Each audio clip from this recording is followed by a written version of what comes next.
Aprobamos hoy la concesión de subvenciones directas para el mantenimiento de 335 plazas para personas mayores dependientes que viven en centros residenciales y o en centros de día de titularidad municipal en 24 municipios distintos de la región. Estas 335 plazas cuestan a la Junta de Extremadura más de 10.200.000 euros. Por eso, cuando hablamos siempre que aprobamos la ley más importante, la de los presupuestos, que 6 de cada 10 euros de la Junta de Extremadura van a políticas sociales, de lo que estamos hablando es de esto. Estamos hablando de las contingencias, estamos hablando de la concertación de las plazas, estamos hablando de atender a los ciudadanos y de mantener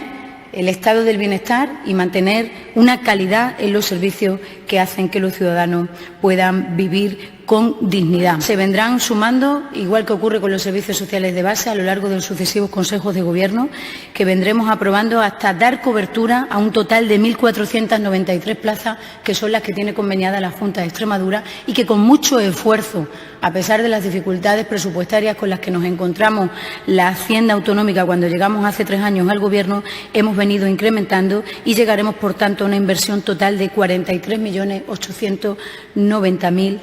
euros en Extremadura. Quiero, además, poner el esfuerzo en esos 1.147 nuevos dependientes que se atienden en Extremadura, fruto de priorizar en las políticas sociales cuando presupuestamos y de decisiones como las que hoy toma el Consejo de Gobierno de conveniar 335 plazas. La realidad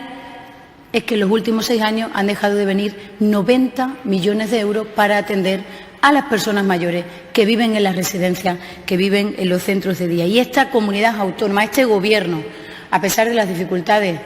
presupuestarias y a pesar de las dificultades económicas que nos encontramos al inicio de la legislatura, está pagando el 77% de la financiación de la Ley de la Dependencia. Reivindicar al Gobierno de España que no puede seguir sin financiar la Ley de la Dependencia en corresponsabilidad con las comunidades autónomas que tanto esfuerzo venimos haciendo en los últimos años.